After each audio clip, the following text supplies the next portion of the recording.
Nouvelle édition de décryptage sur New World Info. Merci de nous rejoindre au Tchad. L'Assemblée nationale a adopté lundi dernier une révision de la constitution du pays allongeant la durée du mandat présidentiel de 5 à 7 ans sans limiter le renouvellement de mandat. Et on en parle avec vous.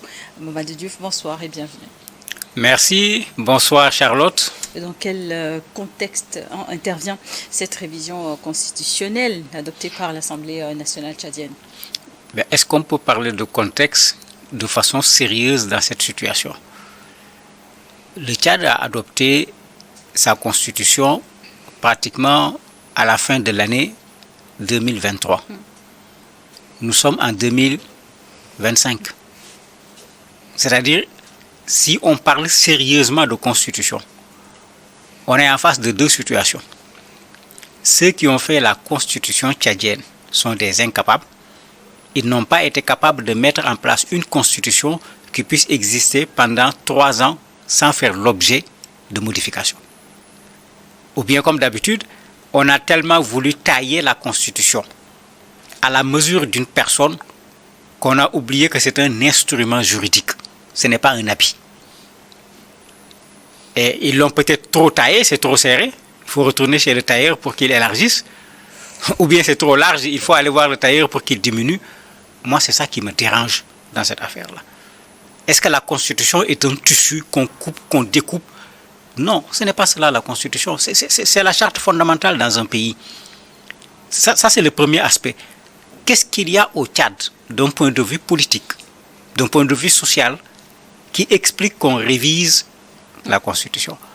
C'est tellement vrai qu'eux-mêmes, ils ont cherché un terme parce qu'ils savent que c'est tellement pas pertinent qu'ils parlent de révision technique. Moi, je ne sais pas de quelle technique il s'agit.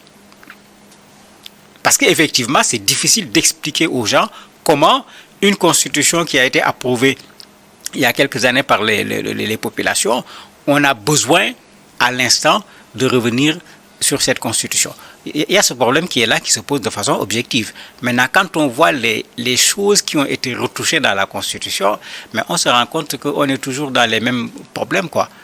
Nos constitutions, les gens aiment toucher, retoucher, manigancer, ou bien pour utiliser le terme habituel, c'est le tripatouillage habituel des constitutions dans les pays africains. Il y avait quelques changements, quand même.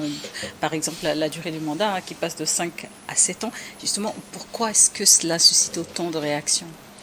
En fait, quelle est la pertinence du passage de 5 à 7 ans? J'ai vu la réaction d'un député qui dit les élections coûtent cher, on ne peut pas organiser les élections par exemple, tout le temps. Ils sont plutôt revenus à 5 ans. Mais le 5 ans me semble raisonnable. Puisqu'il y a un débat sur soit 5 ans, 2 mandats, ou bien 7 ans, un mandat. Mais le 7 ans... Dans le cas tchadien, il n'y a aucune précision de la limite de mandat. Ah non, il ne faut pas dire qu'il n'y a aucune précision. Ça sera renouvelable à l'infini. C'est ça qui est en train d'être mis dans la Constitution. Non seulement c'est 7 ans, mais c'est renouvelable à l'infini. Donc le Tchad va aller rejoindre le Cameroun, si je peux le dire ainsi. Il faut voir dans quelle situation on est quand on donne l'argument financier. L'argument financier ne tient pas. Ce que les gens détournent dans nos pays dépasse largement l'argent qu'on utilise pour organiser des élections. Et les élections ne s'organisent pas chaque année. Les élections s'organisent tous les 5 ans.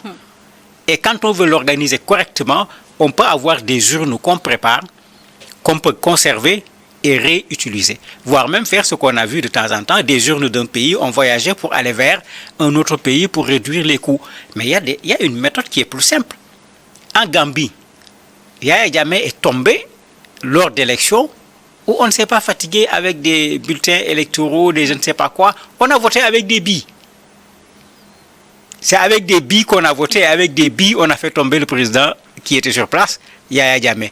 Donc on ne nous parle pas du coût des élections, il y a du vrai dedans parce que c'est de l'argent, mais il y a du faux dedans parce que généralement ceux qui en parlent ne veulent pas d'élections. Leur problème, ce n'est pas le côté financier de la chose, ils veulent rester au pouvoir, ils veulent se pérenniser au pouvoir, donc plus le mandat est long, plus on a du temps pour installer un système. Si comme ici on enlève la limitation du mandat, mais c'est comme si on assiste à quelqu'un qui sera là président à vie même si cela n'est pas encore écrit dans la Constitution. L'absence de limitation du nombre de mandats vous semble-t-elle préoccupante dans le contexte politique tchadien? Mais c'est préoccupant aussi bien dans le contexte politique tchadien que dans le contexte politique africain. Parce que c'est quoi cette histoire de va-et-vient au niveau du continent africain? Dans les années 80, la fin des années 80, les gens ont commencé à réclamer la limitation des mandats. Les conférences nationales qui ont été organisées dans un certain nombre de pays ont à la limite constitutionnalisé. On parlait même de verrouillage constitutionnel à l'époque. Plus personne ne va faire 2 mandats. Aujourd'hui, on va parler de déverrouillage constitutionnel parce que les mandats sautent de plus en plus, soit parce qu'on l'enlève comme au Tchad de façon extrêmement claire, soit on joue sur la modification de la Constitution comme c'est fait en Côte d'Ivoire pour remettre les compteurs à zéro.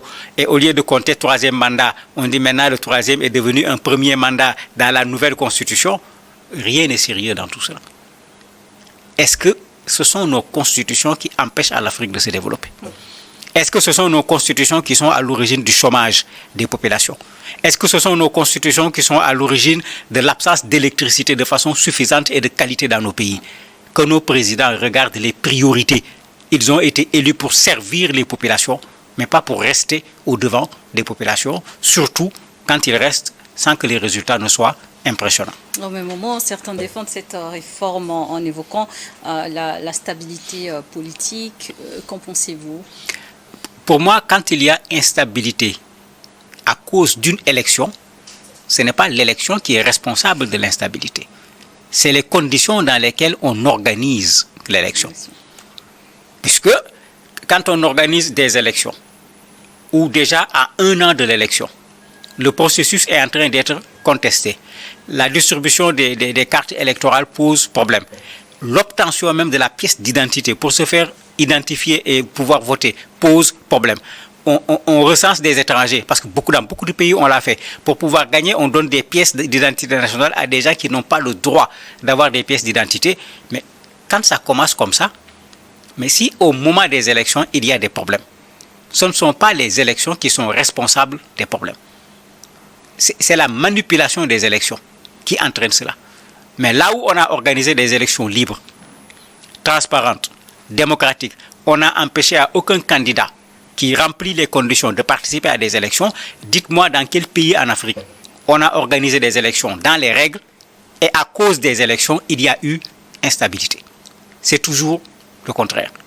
C'est quand il y a manipulation des élections, c'est quand il y a fraude électorale, c'est quand on empêche à certains d'être candidats, c'est quand on oblige même certains candidats à quitter le pays pour ne pas pouvoir présenter leur candidature qu'on se retrouve dans ce genre de situation. Donc ce ne sont pas les élections. C'est le contexte dans lequel on organise les élections qui entraîne souvent effectivement de la contestation, de la violence pendant la campagne, le jour du scrutin et même après les élections. Donc pour moi cet argument ne tient vraiment pas la route pour le Tchad. Et comment cette réforme s'inscrit-elle dans l'histoire politique du pays, puisque le Parlement du Tchad, est-ce une continuité ou une rupture par rapport au précédent régime? C'est pire qu'une rupture, c'est une régression. C'est une régression. Et un professeur de droit sénégalais que j'aime très bien, qui est allé se mêler les pieds avec Macky Sall, qui a écrit des ouvrages extraordinaires, c'est un constitutionnaliste. Il disait que quand on modifie une constitution, la modification d'une constitution doit entraîner une consolidation de la constitution, doit être une avancée d'un point de vue démocratique. On ne doit pas pouvoir modifier une constitution et la modification de la constitution se traduise par un recul d'un point de vue démocratique. Mais quand on regarde ce qu'on nous propose au Tchad, où est l'avancée sur le plan démocratique? Où est la consolidation d'un point de vue démocratique? Je ne la vois pas. Bon, c'est vrai qu'on y a ajouté, on va financer la campagne électorale des partis politiques avec les fonds publics, mais on connaît l'expérience de pays où vous avez fini de faire la campagne, on ne vous a pas encore versé l'argent avec lequel vous devriez faire la campagne électorale. Si c'est pour ça, je ne vois pas à quoi ça va servir. Il y a d'autres pays, comme chez moi au Sénégal, on a plus de 300 partis. Si vous votez un budget, si vous le divisez par 300, je me demande comment les partis vont pouvoir se débrouiller pour véritablement pouvoir faire campagne électorale dans ces conditions-là. En fait, il y a la création d'un poste de vice-président. C'est pourquoi, mais les constituants, ils n'avaient pas vu que le Tchad avait besoin d'un vice-premier ministre plutôt. Ils n'avaient pas vu que le Tchad avait besoin d'un vice-premier ministre. Mais il faut qu'on soit sérieux.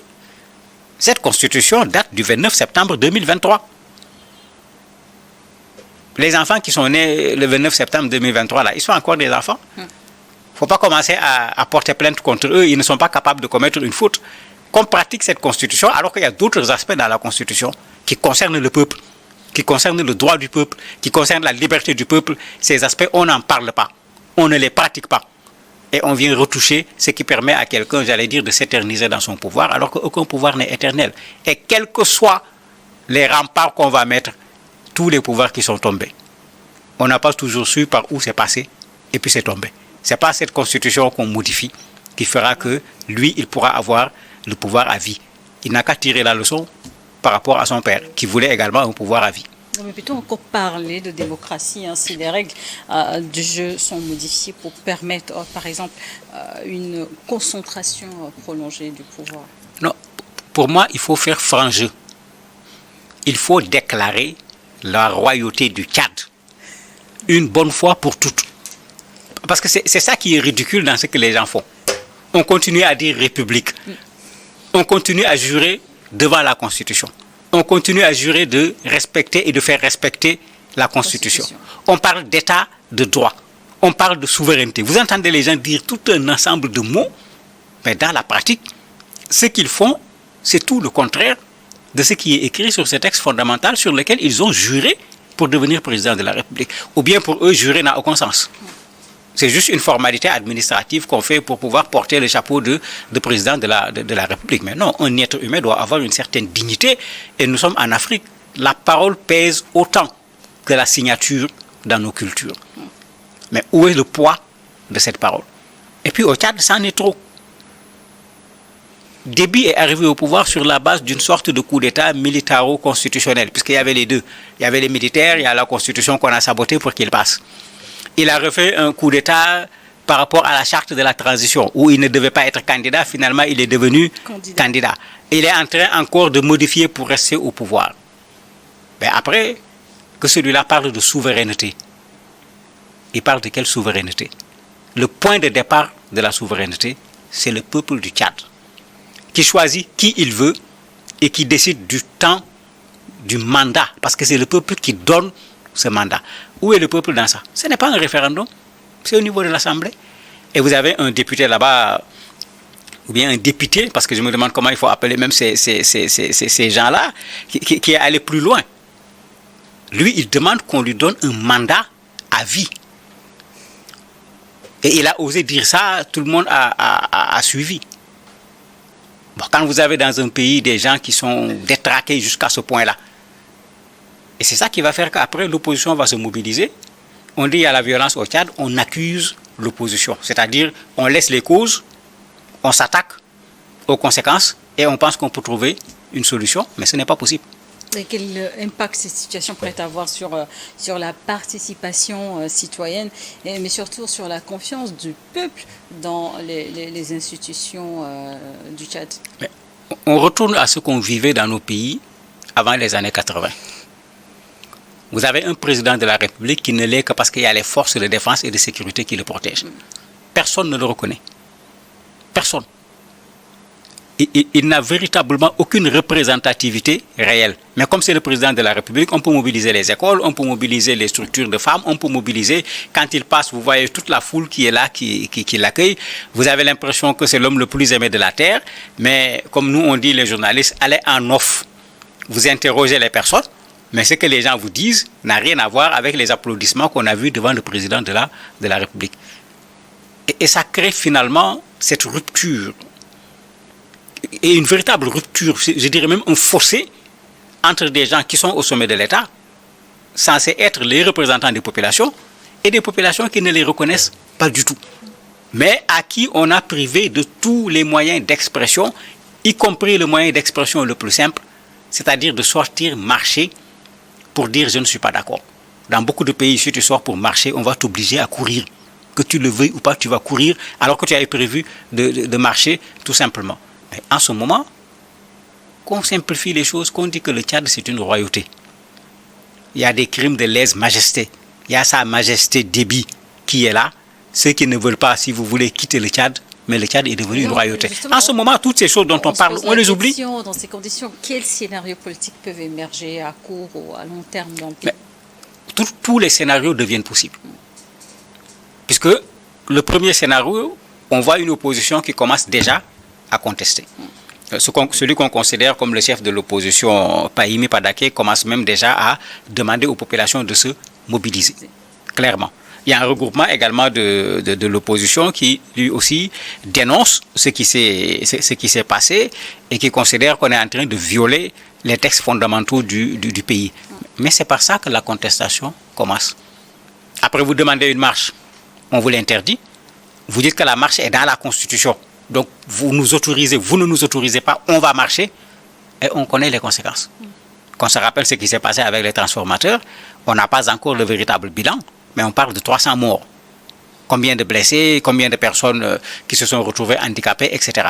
Est-ce que le Tchad doit être dans ce perpétuel recommencement de ce qu'il y a de pire pour le pays et en particulier pour les populations? Mais où est la réflexion? Quelles leçons on tire de l'histoire récente du Tchad avec les transformateurs? Qu'est-ce qui les avait amenés à se mobiliser autant? Qu'est-ce qui avait amené les populations à accepter de suivre Succès Masra? Mais c'est parce qu'à un certain moment, les populations en avaient ras-le-bol. Et c'est pourquoi nous sommes souvent en situation je ne sais pas comment il faut l'appeler, de dégagisme. Enlever un président, au point qu'on ne réfléchit même plus sur qui on met à sa place, parce que les gens n'en veulent plus tout simplement. On ne réfléchit plus sur qui on va mettre à la place du président. Mais il faut qu'on soit clair sur nos options. Quand on choisit l'option constitutionnelle, mais c'est un choix clair, avec des règles, avec des normes, du sommet à la base. On ne peut pas réclamer le respect des normes à la base, alors qu'au sommet, on ne respecte pas les normes. Ceux qui n'en veulent pas, ce n'est pas compliqué. Il faut convaincre ces populations. Vous organisez un référendum, on installe son Altesse au sommet du pays, et puis bon, il n'y a plus d'élection. Le problème ne se pose plus. Merci, Mamadou Diouf, d'avoir partagé avec nous vos analyses sur la situation tchadienne. Merci à vous également de nous avoir suivis dans le décryptage du jour.